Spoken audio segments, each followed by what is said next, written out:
ब्रह्मांड यत्र तत्र सर्वत्र।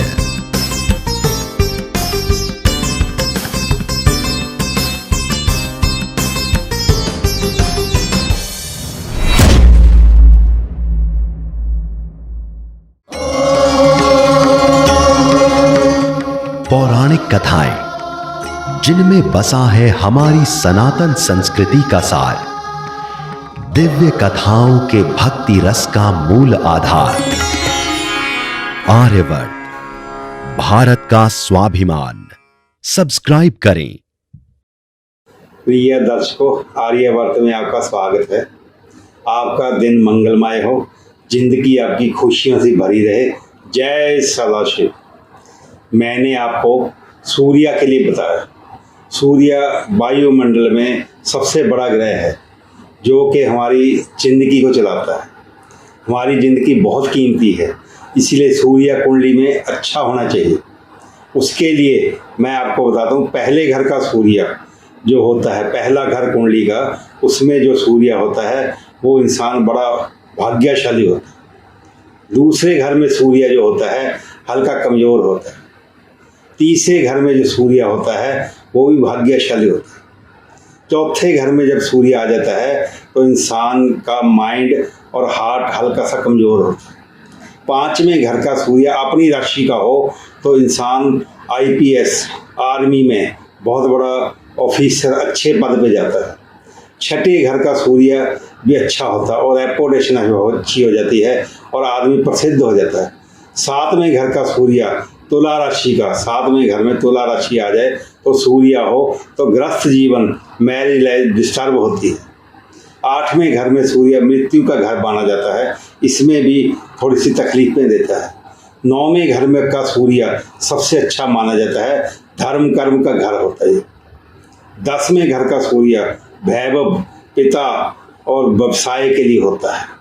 11वें घर का सूर्य इनकम के लिए, बिजनेस के लिए भी होता है। 12वें घर का सूर्य जो होता है वो जिंदगी को डिस्टर्ब करता है और कई केसों में फंसाने की कोशिश करता है। जब आप अपनी कुंडली भेजोगे तो मैं आपकी सूर्य की स्थिति बताऊंगा। सूर्य कुंडली, सूर्य राशि, लगन, ये बहुत लंबा चैप्टर है, इसीलिए आपको कुंडली भेजनी पड़ेगी। उसके बाद मैं आपको सारी बातें अपने आप उस चीज़ में बता दूँगा। जैसे कि लोगों ने मेरे को अभी भेजा है, हाथ की स्थिति भेजी है, वो मैं आपको दिखाता हूँ। ऐसे हाथ व्हाट्सअप करिए और ये कुंडली नहीं है, या डेट ऑफ बर्थ बताइए, प्लेस बताइए। डेट ऑफ बर्थ में टाइम AM PM जरूर लिखना ना भूलिए और ना अपना नाम भूलिए। नाम बताइए क्या है, तब आपकी कुंडली देखकर फलादेश बताऊंगा। जब तक आप कुंडली नहीं भेजोगे दर्शकों, मेरे प्यारे दर्शकों, मेरे प्रिय दर्शकों, जब तक मैं आपसे क्या आप मेरे से वो कहोगे। आप जब कुंडली भेजोगे तो आपको पूरा विश्वास हो जाएगा, तो आपको कुछ नहीं बताना, अपनी ज़िंदगी का हाल मैं ही बताऊंगा। अब सूर्य के इलाज, समाधान और मन की खुशी के लिए सूर्य को जल देना जरूरी होता है। सूर्य को जल तांबे के लोटे में देते हैं और उसमें गुड़ डालते हैं। अब कई लोगों का मानना है कि सिंदूर डालो, फूल डालो, क्योंकि गुड़ डालने से सूर्य जल को ग्रहण करता है। ओम ग्रहणी सूर्यादित्य नमः, इसका मीनिंग क्या है मैं आपको बताता हूँ। कि ग्रहण कराना, हे सूर्यदेव, हम जो जल आपको दे रहे हैं आप उसको ग्रहण कीजिए। हम जब सिंदूर डालेंगे या फूल डालेंगे तो वो उसका कोई फ़ायदा नहीं होता।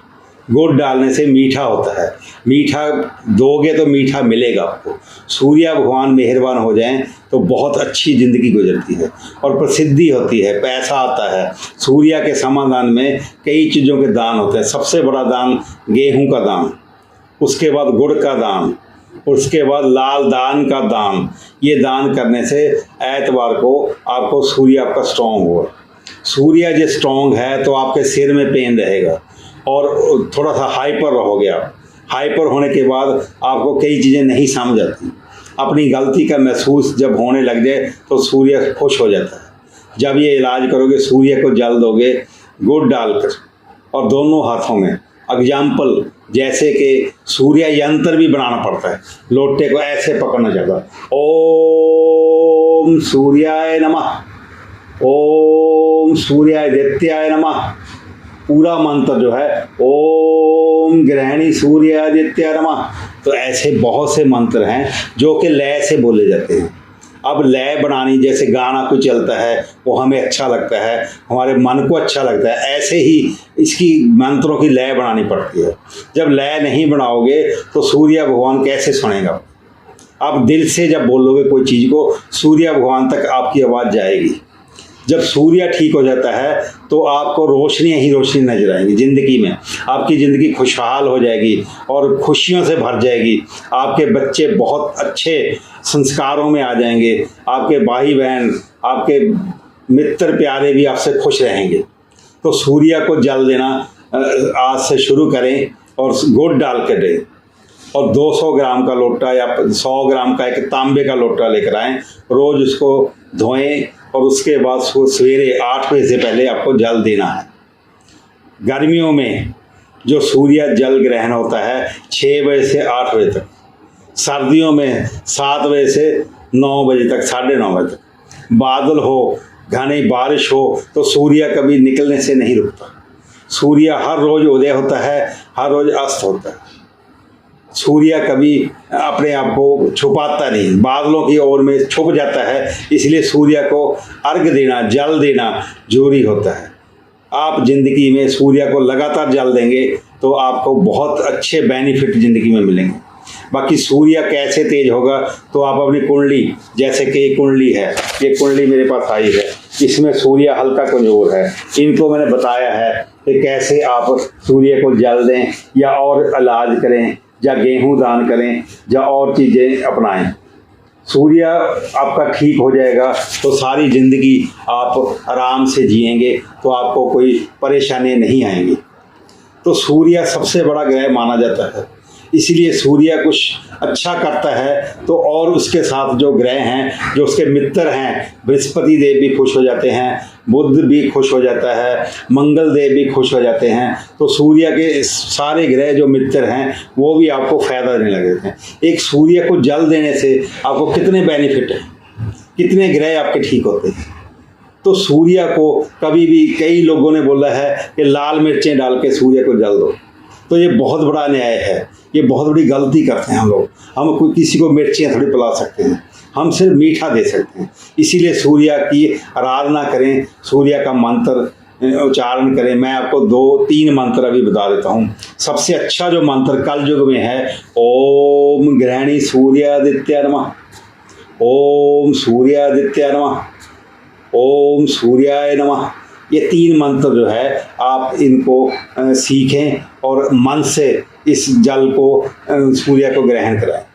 तो जैसे जैसे जल ग्रहण करते जाएंगे सूर्य, तो आपकी ज़िंदगी खुशहाल होती जाएगी और खुशियों का भंडार आपके पास हो जाएगा और किसी चीज़ की कमी नहीं होगी। भगवान की दया से बिजनेस है तो बिजनेस अच्छा चलेगा, नौकरी है तो नौकरी अच्छी चलेगी, जो ग्रस्त जीवन में परेशानियां हैं वो भी ठीक हो जाएगी, भाई बहन नाराज हैं तो वो भी ठीक हो जाएंगे, कोई आपके बच्चे में कोई पढ़ने में प्रॉब्लम है तो उसका नाम लेके भी आप जल दे सकते हैं, वो पढ़ाई में ठीक हो जाएगा, स्टडी में ठीक हो जाएगा, उसको सारी प्रॉब्लम है उसकी दूर हो जाएगी। आप अपने आप में कुछ स्टडी कर रहे हो, जब आप स्टडी में कमज़ोर हो तो सूर्य को जल देने से आपकी स्टडी भी अच्छी हो जाएगी। तो जो छोटे बच्चे हैं उसके पिता अपने हिसाब से सूर्य को जल, उनका नाम लेकर या उनकी फेस रीडिंग करके, उनका ध्यान करके सूर्य को जल दे सकते हैं। जब सूर्य को जल देने के बाद आप भगवान से प्रार्थना करें कि मेरा बेटा या बेटी आगे बढ़े और दुनिया में नाम कमाएं। नाम कमाना ही दुनिया में सबसे बड़ा एक खुशी की बात होती है। जब बच्चा पढ़ लिख के ऑफिसर बनता है, नाम कमाता है, तो माँ बाप को बहुत खुशी मिलती है। इसलिए आप सूर्य की तरफ आप कुंडली भेजें, सूर्य की तरफ ध्यान दें। सूर्य सबसे बड़ा ग्रह है और सूर्य की रोशनी हर रोज़ ज़मीन पे, धरती पे आती है, ये कभी रुकती नहीं है। बादलों की वजह से सूर्य की रोशनी ऊपर रह जाती है, मगर जल देना ना भूलें। आपको मैं ये प्रार्थना ही कर रहा हूँ कि सूर्य को जल दोगे तो आपको 30 दिन में 40 दिन में बहुत से बदलाव नजर आएंगे अपनी ज़िंदगी में। जल अच्छा सूर्य होने के बावजूद और अच्छा होगा, बुरा सूर्य होगा तो वो अच्छा होने की कोशिश करेगा। जब आप जल दोगे तो कुछ फर्क आपको पड़ेगा। उसके बाद कुंडली में बहुत ही ज़्यादा प्रॉब्लम है तो वो कुंडली मेरे को आप भेजें। जब आप सूर्य को जल देते हैं तो ये ध्यान रखिए उसके सामने कोई गमला या घास या पार्क ऐसी चीज़ हो कि छींटे आपके पैरों में ना आए। हम किसी को जल पिलाएंगे तो हम अपने आप के ऊपर नहीं आना चाहिए, उसके छींटे नहीं आने चाहिए। तो ये 5 बार मंत्र बोलना पड़ता है।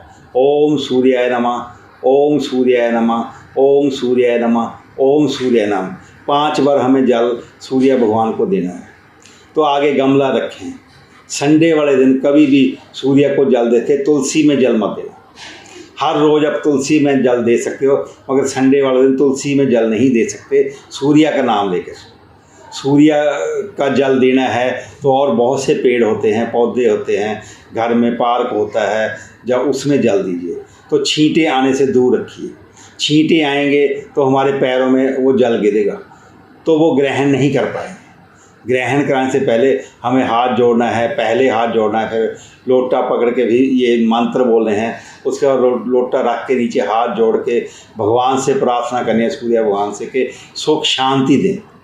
सुख शांति में ही सारी दुनिया समाई हुई है। सुख और शांति, सुख में सब कुछ होता है, शांति में मन की शांति होती है। जब ये 2 चीज़ें इकट्ठी हो जाती हैं तो आपका जीवन सफल हो जाएगा, तो आपको मोक्ष भी प्राप्त होगा। तो मोक्ष क्या चीज़ है? मोक्ष होता है कि बहुत अच्छा जीवन व्यतीत करके इंसान परलोक को जाता है, उसको स्वर्ग मिलता है। तो ये पूजा पाठ में यही बताया गया है, सूर्य को जल देना, बृहस्पति की पूजा करना। अब ये कुंडली में मेरे पास एक कुंडली आई थी, उसके चौथे घर में सूर्य था। ये कुंडली मेरे पास पड़ी है, ये चौथे घर में सूर्य है। तो इसकी जन्म डेट है 1961। इस बंदे को 2 साल पहले मैंने कुंडली में बताया था कि आपको थोड़ी सी ब्लड प्रेशर हाई रहता है आपका, तो आपको हार्ट की प्रॉब्लम हो सकती है। तो अब उसके 2 स्टंट पड़े। चौथे घर का सूर्य सबसे खतरनाक होता है। आप अपनी कुंडली देख सकते हो कि चौथा घर कौन सा है, 1 2 3 4। पहले घर से लेकर चौथे घर में जो सूर्य होगा तो आपका ब्लड प्रेशर या हाइपर हो गया, आप या आपको पसीने बहुत आएंगे, या आपका ब्लड प्रेशर बढ़ा होगा, या आपकी पल्स रेट तेज़ होगी। उसको डॉक्टर को चेक कराएं और सूर्य को जल दें या कुंडली मेरे पास भेजें, फिर मैं उसका आपको इलाज बताऊँगा। तो सूर्य चौथे घर का ही खतरनाक होता है, या अष्टम घर का सूर्य। अष्टम घर मृत्यु का घर होता है। जब सूर्य उसमें होता है तो हमारे हार्ट को तेज करता है। हमारे जो सूर्य है हार्ट का ग्रह भी माना जाता है। जब सूर्य शांत होता है तो हमें हार्ट अटैक या ब्लड प्रेशर की शिकायतें नहीं होती। आजकल बहुत ज़्यादा स्टंट बढ़ रहे हैं, हार्ट अटैक की प्रॉब्लम ज़्यादा आ रही है। खान पीन में हम डिस्टर्ब हो गए, हम ज़्यादा पिज़्ज़ा वगैरह ये चीज़ें, चाउमीन वगैरह लेते हैं, तो उसमें कोलेस्ट्रॉल बढ़ जाता है। कोलेस्ट्रॉल बढ़ने से ही सूर्य आपके ऊपर हावी हो जाता है। अब क्या है, जब सूर्य को आप जल दोगे तो उस कोलेस्ट्रॉल को वो पिघला के आपको फिट कर देगा। बाकी दान करना, गेहूं दान करना, गरीबों को दान करना, गौ दान करना। गऊ को दान करने से भी सूर्य बहुत खुश होते हैं। बहुत जल्दी गुड़ का दान, गेहूं का दान, धर्मशाला में जाकर गऊ दान करिए, गौशाला में जाकर गऊ दान करिए, किसी में भंडारा चल रहा है वहाँ दान करिए, और गेहूं का दान करिए, साथ में गुड़ का भी दान करिए।